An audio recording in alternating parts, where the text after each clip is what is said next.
한 달 전 병원에서 검사받았던 남편의 폐기능 검사 결과가 나왔다.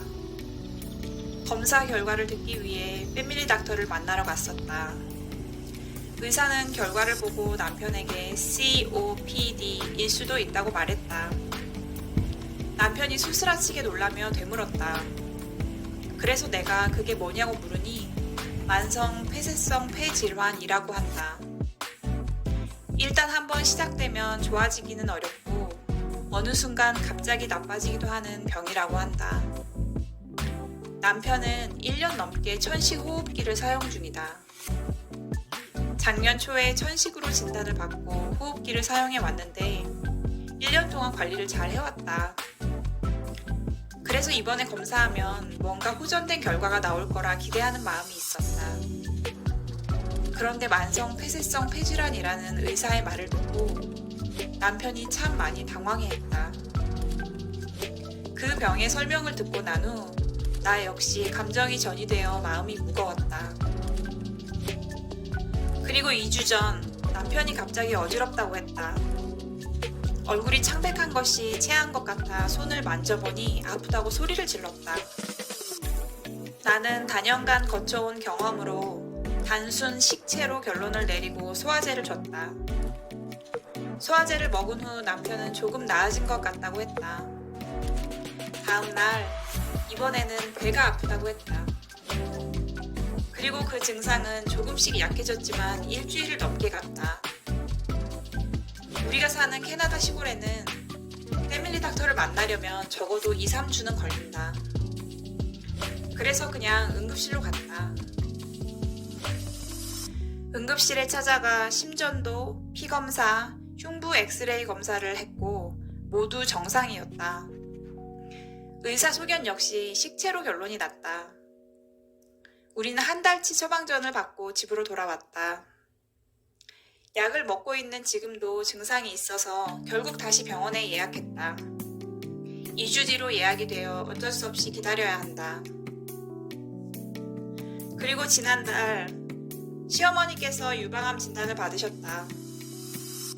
그동안 다른 병으로 2차례 큰 수술을 받으셨고 이번이 2번째 암 진단이다. 그래서 남편과 나는 마음이 더 쓰였다. 처음 그 소식을 듣고 나는 또 며칠을 울었다. 제발 암이 아니길, 결과가 바뀌길 기도했다. 그런데 결과는 바뀌지 않았다. 나는 건강염려증 환자이다. 30대 초반까지는 건강에 대해 큰 생각도 없고 검진도 잘 안 받았던 것 같다. 그런데 결혼 후 갑작스런 피부염 발생 이후 다른 곳도 여기저기 아프다. 그리고 그때부터 몸이 조금만 이상해도 병원에 가는 습관이 생겼다. 검사를 받은 후 정상이라는 말을 들어야 마음이 놓인다. 남편은 나를 닮는 습관이 있다. 부부가 닮아가는 것은 당연한 일이지만 내 남편은 뭐든 날 따라한다. 건강을 염려하는 것도 닮아간다. 내가 병원에 가서 검진을 하면 남편도 따라서 검진을 했다. 그런 우리가 지금은 캐나다에 있다. 캐나다는 한국에 비해 많이 느리다. 특히 공공의료 서비스는 무료라서 그런지 더 느린 것 같다. 피부과 진료를 예약하는데 5개월이 걸렸다. 나는 당장 불편한 곳이 많은데 5개월을 기다리라고 한다. 결국 내 스스로 불편한 부분을 해결하는 방법을 찾는 수밖에 없다. 짧은 시간이었지만 내가 느낀 캐나다 의료의 장단점은 분명하다. 모든 것이 빨리 진행되고 원하는 병원을 선택해서 진료를 받을 수 있는 한국과는 달리 캐나다는 패밀리 닥터를 통해야만 전문의를 만날 수 있다. 예약하는데 시간이 오래 걸리고 패밀리 닥터가 판단하여 필요할 때만 전문의를 연결해준다. 내가 원한다고 모든 검사를 받을 수 있는 것은 아니다. 이곳의 의사들은 시급을 받기 때문에 많은 환자들을 진료하지 않는다. 예약을 걸친 환자들만을 진료하기 때문에 시간에 쫓기지 않는다. 의사들이 환자들을 상담하는 시간이 길고 대부분 매우 친절하다. 나는 이곳에서 자궁경부암 검진을 받았는데 3주가 넘게 걸려 예약을 했다. 검진을 받는 시간은 총 45분이 걸렸다. 한국에서는 10분이면 끝날 검사를 오랜 시간에 걸쳐 진행한다. 이곳에서 처음 검진을 받는 나를 편안하게 해주기 위해 모든 과정을 설명하며 진행해서 시간이 오래 걸린 것 같다. 최선을 다해 친절하게 설명하고 편안하게 진료해 주려고 하는 게 느껴졌다. 한국의 빠른 진료와 캐나다의 친절하고 여유로운 분위기가 합쳐지면 금상첨화겠지만 언제나 그렇듯 어디에나 장단점은 존재한다. 캐나다의 공공의료는 대부분 무료지만 치과는 유료이다. 남편은 캐나다에 와서 치아에 크라운이 빠졌다. 단순히 크라운만 붙이는데 130불이 들었다. 그 크라운이 한 달 정도 지나서 또 빠졌다. 병원에 전화해서 금액을 또 내야 하냐고 물었더니 또 내야 한다고 했다. 하는 수 없이 130불을 내고 또 붙였다. 그런데 2번 붙인 크라운이 2달 정도 지나서 또 빠졌다. 우리는 다른 병원을 알아보고 진료를 받았다. 의사의 말이 크라운을 다시 제작하면 1,600불 정도가 든다고 했다. 그래서 결국 치료를 잠시 보류하기로 했다. 살아가다 보면 참 다양한 일이 일어난다. 그리고 누구나 작은 병이든 큰 병이든 아프면서 살아간다.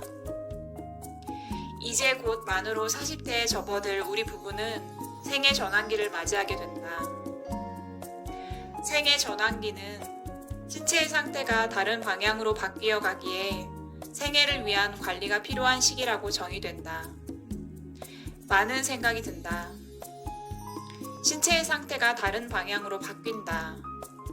말은 어렵게 써놓았지만 결국 약해진다는 뜻인 것 같다. 그래서 더 관리가 필요한 시기이다. 대한민국 전체 진료비 중 만성 질환으로 쓰이는 진료비가 약 80%라고 한다. 조금 비약적으로 말하면 대부분의 사람들이 지병을 가지고 산다는 뜻이다. 지병을 받아들이고 관리하는 삶은 중요하다. 그런데 말이 쉽지 실제로 잘 받아들이고 관리하는 것은 참 어려운 일이다. 그리고 때로는 할 수 있는 관리의 영역이 많지 않을 때도 있다. 그럴 땐 그냥 할 수 있는 것을 꾸준히 하는 게 중요한 것 같다.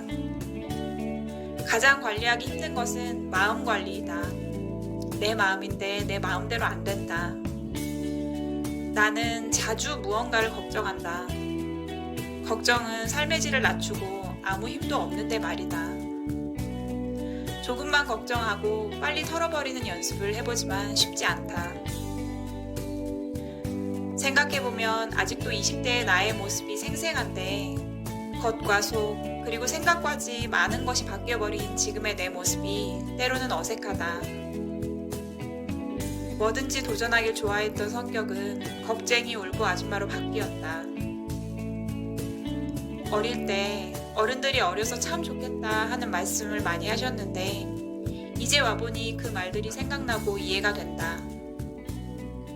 그땐 나름 열심히 살았다고 생각되는데 지금 생각해보면 후회되는 일도 참 많다.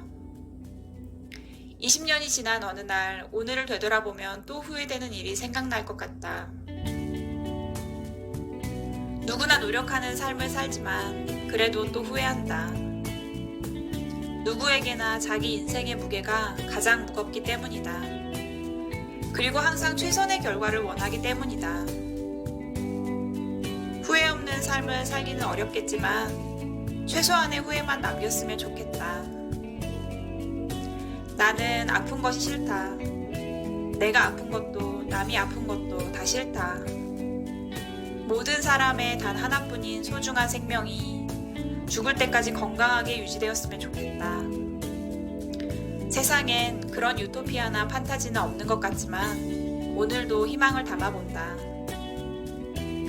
오늘도 저의 이야기를 들어주셔서 감사합니다.